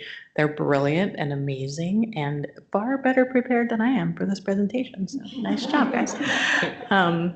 Staff well-being, by 2030, we want to improve staff well-being and engagement by implementing innovations that enhance workplace collaboration and satisfaction, which is basically a fancy way to say we want people to feel like they want to be here and to stay here.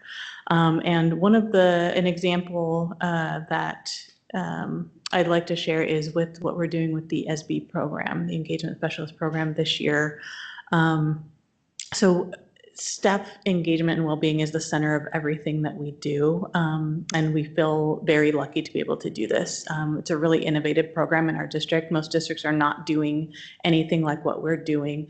Our sole focus is support and building that sense of belonging and community with our BIPOC educators. An example of that is our social events that we hold 3 times a year. We have a monthly newsletter. We do a survey twice a year where we gather feedback and input from our staff. And our most recent survey that was just completed last month showed that 84% of the staff that are participating in our program credit the SB program with them wanting to remain in the district. So I think it's really a powerful way to engage our staff and create that sense of belonging and well-being.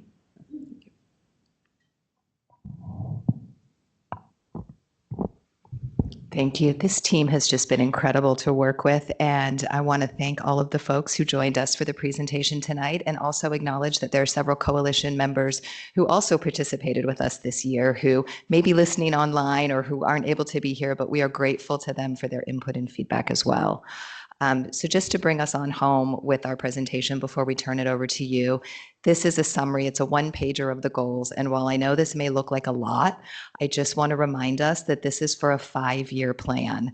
And we do want to be really thoughtful and intentional about how we roll this out over the next 5 years, especially taking into consideration where we currently are and the budget challenges that we're facing. We want this to be realistic and attainable for folks. And we recognize that we can't do everything all at once. So with that, I want to hand it back over to you, President Watson, for comments and questions. Okay, great. Dr. Armaki. I'm just wondering, again, which board member would like to share their comments first? Okay, Director Block. So first off, thank you for your work. I mean, this is great, and it's fantastic to see all you students up here, not only participating in the group and helping us come up with these metrics, but presenting it here to us as well. Really appreciate your time and your commitment to making that happen. I really appreciate the addition of stretch goals. I think that was one of my touch points, that a few of the goals seemed a little short of where we want to be in 5 years. And I appreciate the additional goal setting there. And I think that's great. I also heard earlier that there's concerns among the community that, hey, maybe we have too many things, can't focus on all these things. And so I've been up here thinking about how would I prioritize these? And if there are just a couple of these that I would focus on. To me, and this is speaking as one individual, the 3 that I think are most important, and these aren't in any particular order, are goal 1 under We Learn, literacy and math. I think those are foundational. Goal 2 under We Belong, absenteeism. If we can't get kids in our schools, if we can't keep them interested in our schools, there's something clearly wrong with us. And goal 1 under sustainable systems. As we all know, financial sustainability is of critical importance to maintain the school district as a thriving organization and to plan for the future.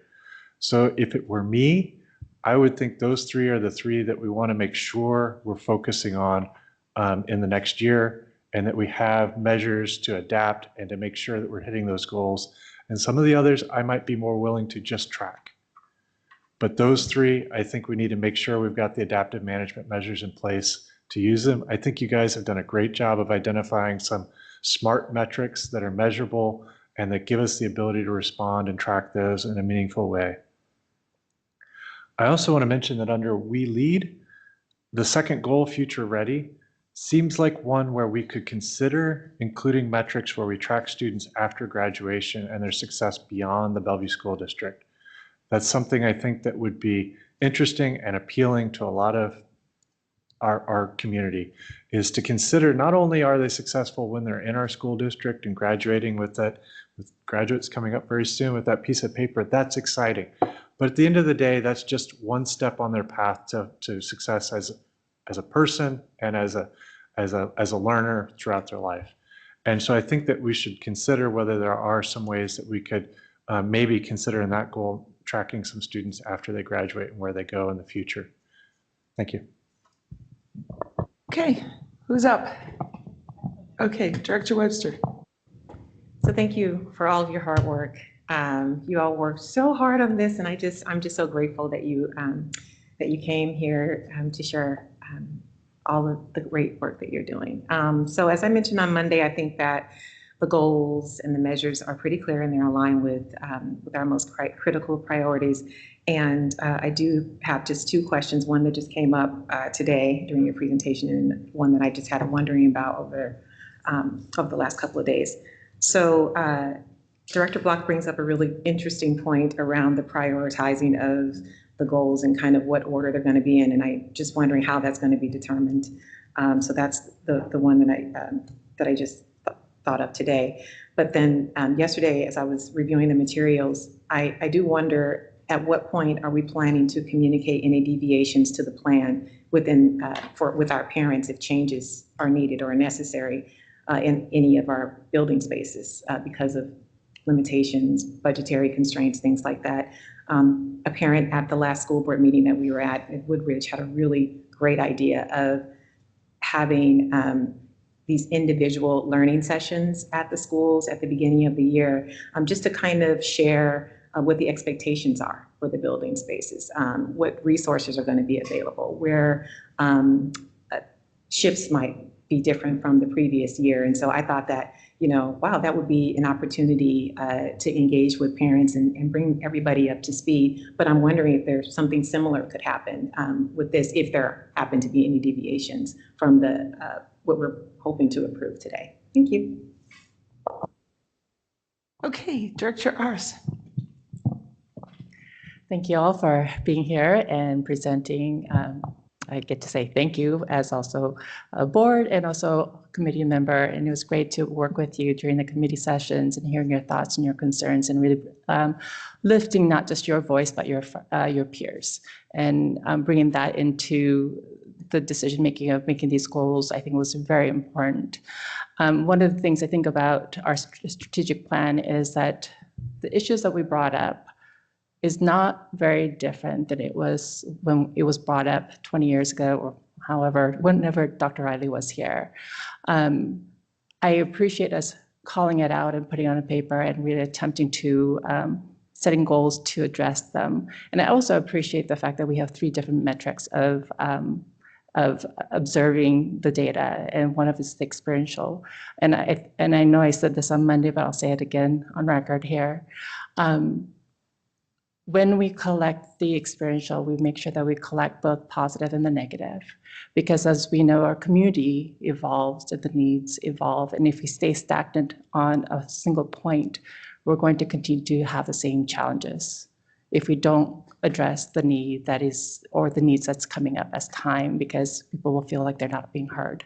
And so I think it's important that we are celebrating the good, but also making sure that we're paying attention to the nuances that is coming up that may be different than what we originally heard when we developed the strategic plan. I want to say thank you for putting the stretch goal as well. I think that's great. Anytime we could go above and beyond, we're showing the larger student body that we're always pushing for better.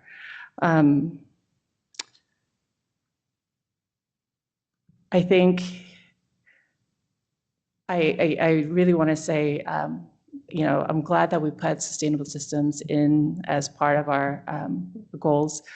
Yeah, as we're going to be healthy as the system itself. And I think acknowledging that the system has a lot of work to do, that we could improve that, I think is great. I'm not going to go there as which one we tackle, which one we don't. Well, that I'll let the experts determine. But thank you all for participating, and I hope you continue to engage in the work that we're doing. Your voice matters, and it was very much appreciated. Thanks. Okay. Yeah, sure. Director Trias. Hi, it's always a pleasure having students here, and I agree with Free. You always go farther, and your communication skills are amazing. So yes, thank you. Be patient with me and with my communication skills today. So thank you for working hard and establishing the goals and the measure of our strategic plan.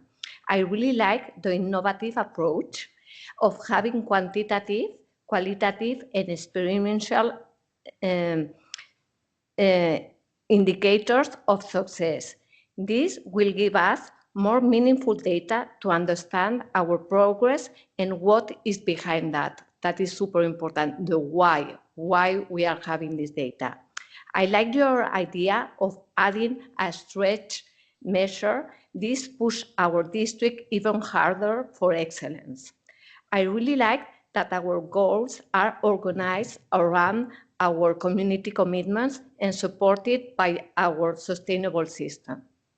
For me, the goal of reducing chronic absenteeism is a top priority. With the reduction of our MHAT, family engagement specialist, the assistant principal from most of our elementary schools, the newcomer navigators, we will need to have a robust and effective plan to make this goal a reality. I am glad to see that under the sustainable system, we have a specific financial goal. Thank you very much for that. It's also important to me to see that you have added a goal for staff well-being and engagement. This school year has been a difficult year for our staff, and adding this goal demonstrates our commitment to supporting our staff well-being and helping them to thrive. I want to emphasize that these goals and measures are valuable, but the real impact comes from the action we take in response to the data. Don't forget that. We are here to see the measure, the data, but the actions is what is matter. And I also agree that we need, unfortunately, to let some things go. And we need also to communicate the one they can potentially go, because our staff, they are super overwhelmed and they are expecting for us to have a plan and to have an effective plan that can be done. So thank you for taking that into consideration. Okay, so now it's my turn. So it's hard for me to be impartial because I was on the team. And I do like the way this is organized and sorted, and it's easier to take in and understand what the goals are than previous strategic plans I have seen. I am a little concerned about the teacher who said, it's still like 10 different things. It's a lot of things. And when I first came on the board, we had 14 things, and then we narrowed it to 3 things, and then we keep going back and forth. So I really do like Director Block's idea of let's pick a few to focus on this year. and I'm almost in agreement with the ones he picked. So I think the budget is like, obviously, we got to get the sustainable budget. We got to get the literacy and math goals, because that's what we're really here for. And, you know, I see why you picked absenteeism, but I'm also, when I look at goal 1, the belonging, I just feel like more than just not being bullied, more than not being discriminated against, you need to come in and feel included, right? You need to have a nice group of peers where you feel like you're not going to be left out and you're part of the group. So I feel like we need to focus there. And then we didn't almost describe it quite right, because we had, you know, let's reduce the reports of discrimination and stuff. And then I think, you know, hopefully that would work hand in hand with absenteeism. But I think we're on the right track here. But like I say, I'm not the right person to ask, since I was in the middle of all this.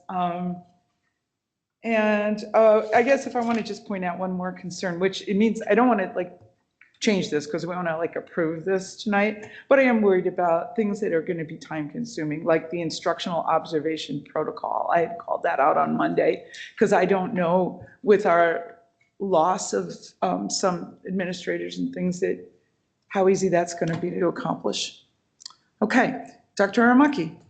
Great, thanks. Before you all take a vote on it, just a couple comments. One, students, you're all so amazing. I mean, this has kind of transformed the way we do work in the school district, and we will never do committees and make these big changes without students at the table, because you have brought so much just insight into the work. So I just want to say thank you, and then having you present today is so awesome.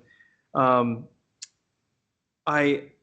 love the idea of looking at these goals and then thinking of some ones that are kind of front burner, like if you think of like a kitchen, like stove, like some are on the front burner and some maybe are on the back burner. You can't have everything kind of, you know, cooking all at the same time. So I kind of like that idea, but I will say, and related to what Abigail said about like, we have to be careful about not having so much because of the overwhelm for teachers. But like, just in this past 2 weeks, we had 2 racialized incidences against staff members. And so when you think about goal number 1, we are going to be a beloved community where our kids and our staff are not going to experience racial harm.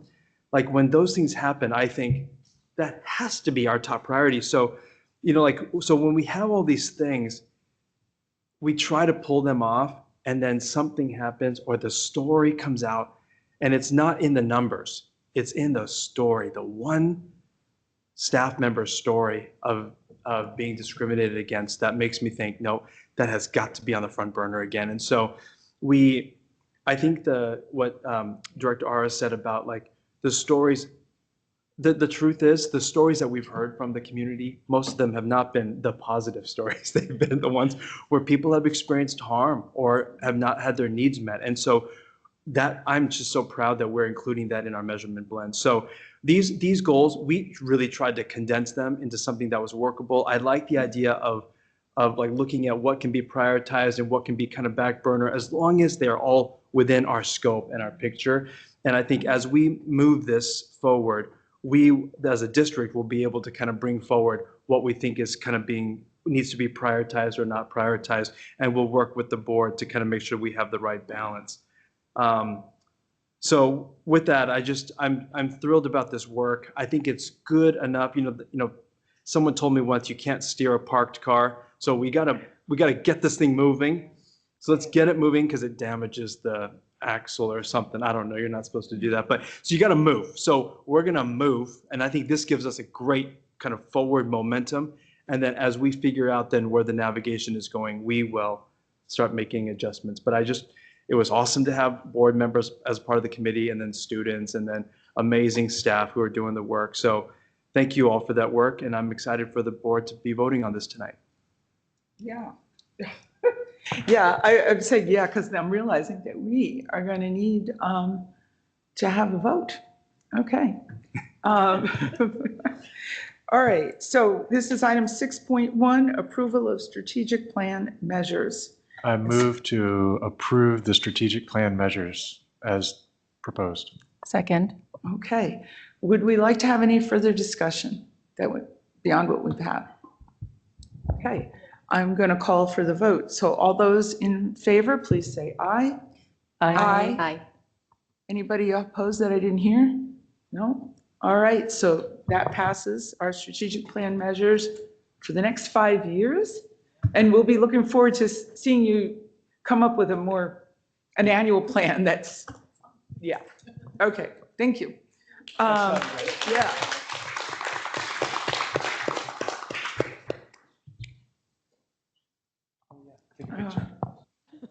Real quick. Okay. This, for the scrapbook, if they keep a scrapbook.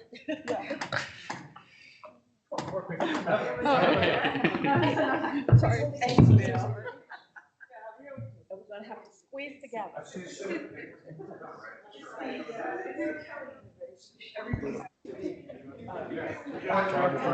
Yes.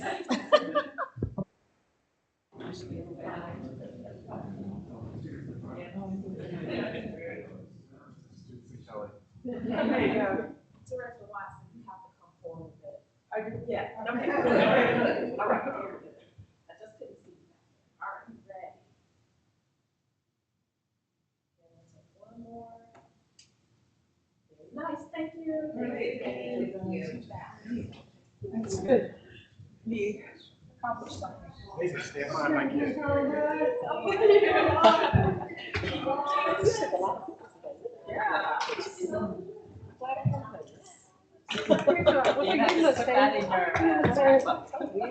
Yeah, I need all these photos for my scrap. Yeah, okay, we'll get them printed. They're out someplace, we're gonna put them outside. Okay.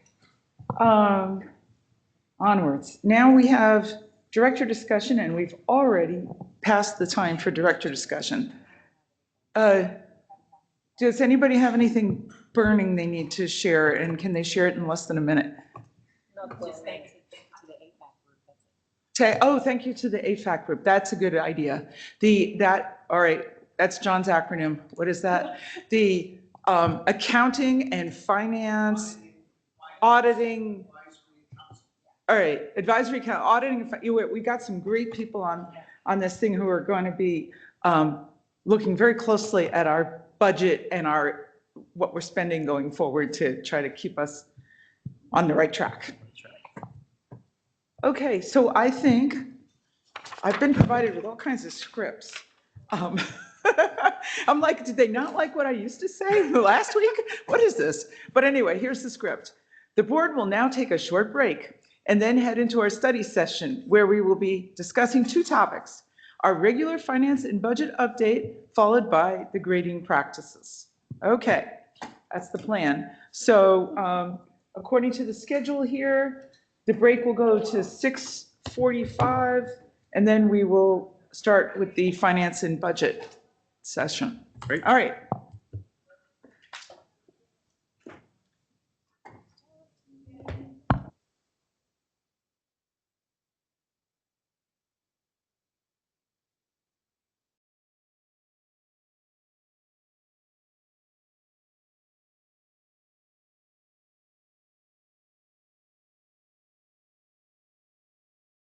We're gonna do this with the room microphone. There we go. Yep, you're good to go. Okay. The Bellevue School Board is coming out of executive session to make a motion and approve the superintendent's contract in public. So the motion is, I move to approve the issuance of an employment contract for Dr. Kelly Aramaki, superintendent of the Bellevue School District, for the term beginning July 1st, 2025 and ending June 30th, 2028, with no change in base salary or other compensation. The following changes are reflected in the contract. Under heading and paragraph 1, term, change to reflect a 3-year employment agreement between the board and the superintendent that begins July 1st, 2025 and ends June 30th, 2028. For signatories, we will update the signature lines to reflect the current composition of the board. For paragraph 9, we are changing it so that the superintendent shall receive $800 per month for operation of his personal automobile for in-district work-related travel. Do I have a second? Second. Okay, we're doing a roll call vote. Director Aris. Yay. Director Block. Yay. Director Webster? Yay. Director Watson? Yay. Director Trias? Yeah. Okay. The motion passes. And the contract will be signed. And adjournment and close meeting. We now adjourn this meeting of the Bellevue School District Board of Directors. 9:40. At 9:40 or something. 9:30. And the custodian has to leave at 10.